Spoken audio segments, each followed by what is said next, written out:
రాముల వారిది 1000 సంవత్సరాల విగ్రహాన్ని శిరస్సు ఖండించి చెరువులో పడేశాడు. అప్పటి ముఖ్యమంత్రి ఏమైనా నోరు తెరిచాడా? కనీసము ఒక మాట మాట్లాడా? అంతెందుకు ఆయన మంత్రుల్లో ఎవరైనా ఒక్కరైనా సరే ఎవరో గానీ ఏముంది ఇంకో విగ్రహం పెట్టొచ్చను ఎవరో అన్నారు. ఒక బొమ్మ నీకు విగ్రహం పెట్టచ్చు కదా, విగ్రహమే కదా, చెయ్యి ఇరిగిపోతే ఏముంది, కాలు ఇరిగిపోతే ఏముంది, అటువంటి మాటలు మాట్లాడారు. అన్ని దేవాలయాల పైన అన్ని దాడులు జరుగుతున్నాయి, దొంగలు ఎత్తుకుపోయారు. ఇక్కడ కనకదుర్గమ్మవే 2 విగ్రహాలు వెండి సింహాలను ఎత్తుకుపోయారు. ఇంకా చాలా చాలా మనకి తెలిసినవి ఇవి మాత్రమే, మనకు అసలు తెలిసినవి ఇవి మాత్రమే.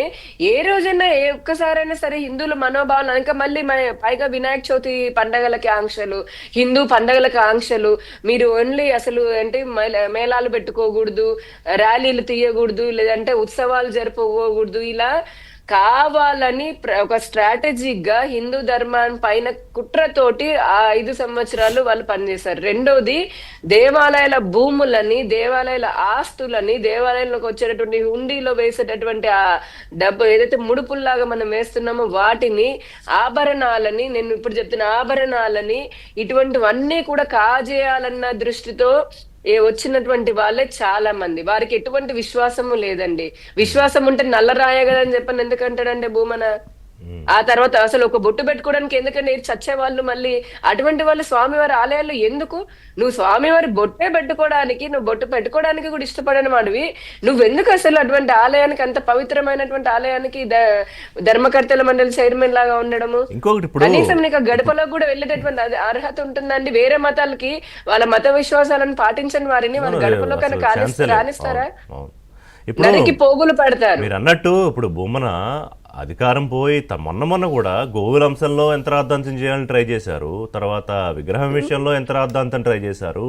అంటే ఆ తిరుమల చుట్టూ ఏదో ఒకటి రెగ్యులర్ గా ఒక కుట్ర అయితే జరుగుతోంది యామిని గారు. తిరుమల మాత్రమే అధికారంలో ఉన్నప్పుడు కానీ, అధికారంలో లేనప్పుడు కాదు, తిరుమల మాత్రమే కాదండి, అన్ని దేవాలయాల పైన, సింహాచలం పైన మీరు చూడండి, సింహాచల భూముల పైన మనందరికీ గుర్తుంది, ఇదే ఎన్నో సార్లు డిబేట్లు చేసింది.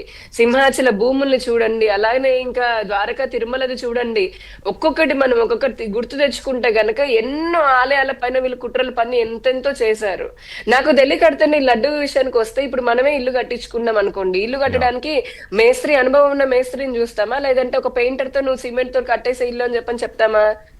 మేస్త్రినే కదా ఇల్లు కట్టాల్సింది, తర్వాత గోడలకి పెయింట్ వేయాల్సింది పెయింటర్ కదా. అంటే మనము సామాన్యంగా చేసేటటువంటి వాటికి ఎక్స్పీరియన్స్ ఉన్న వాళ్ళని చూడాలని అనుకున్నప్పుడు, ఇటువంటి స్వామివారి పవిత్రమైనటువంటి ప్రసాదాలు తయారు చేసేటప్పుడు దానికి 3 ఏళ్ళు ఉన్నటువంటి, కనీసం 3 ఏళ్ళ అనుభవం ఉండాలని దాన్ని తీసి సంవత్సరం ఎందుకు పెట్టారు మీరు?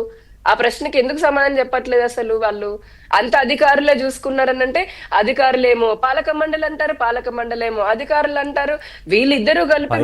ఆయన అడిగిన ప్రశ్న ఏంటంటే, అసలు టీడీపీ హయాం అన్నప్పుడు మరి అంత ఇంకా తక్కువకి వచ్చింది కదా నెయ్యి, మరి అది కల్తీ ఎక్కడి నుంచి తీసుకున్నారు? నందిని నుంచి తీసుకున్నారు, లేదంటే ఆయన అడిగడం ఆయన అడిగిన దానికి చెప్తున్నాం కదా. మరి మీరు తీసుకుందంత 370 రూపాయలు కేజీ లాగా ఇస్తూ, ఎవరో బోలే బాబా అని, వైష్ణవి డైరీ అని చెప్పని, లేదంటే ఇంకా ఈ ఇంకోటండి వేరే వేరే అని చెప్పని చెప్పుకుని ప్రీమియర్ అగ్రి అని చెప్పని, ఇటువంటి రకరకాలు చెప్పి అసలు వాళ్ళకి వెనకాల వాళ్ళకంటే సొంత డైరీ ప్రాసెసింగ్ యూనిట్లే లేవు, వాళ్ళు రైతుల నుంచి తీసుకున్నట్టు ఆధారాలే లేవు.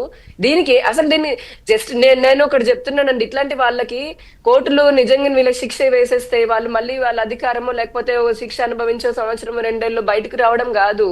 ఎన్ని కోట్ల మంది, ఇందాక లెక్కలు చెప్తున్నాం కదా, ఇక్కడ అది భారతదేశంలో వాళ్ళు, ప్రపంచంలో ఉన్నటువంటి హిందూ మనోభావాలు దెబ్బతిన్న వాళ్ళందరూ కూడా వీళ్ళని వచ్చి చెంపలు పగలు కొట్టాలండి.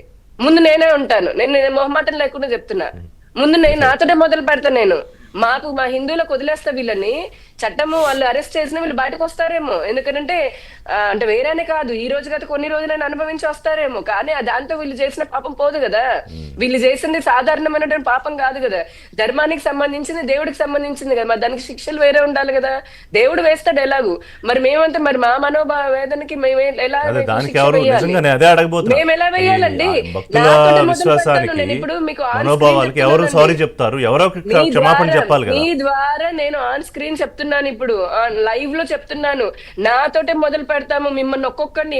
వీళ్ళనే కాదండి, వీళ్ళిద్దరు ఇప్పుడు ఈ కొంతమంది అనే కాదు, ఏ దేవాలయంలో ఏ ప్రభుత్వం ఉన్నా, ఏ అధికారైనా, ఏ పొలిటీషియన్ అయినా, ఇంకెవడైనా సరే, ఎవరైనా సరే, దేవుడు ఇట్లాంటి అపచారాలు చేసేటటువంటి వాళ్ళందరికీ నిలబెట్టి నడి రోడ్డు మీద నిలబెట్టి చెంపలు ప్రతి ఒక్కరు కాదు, ఇద్దరు కాదు, కోట్ల మంది వాయించాలి.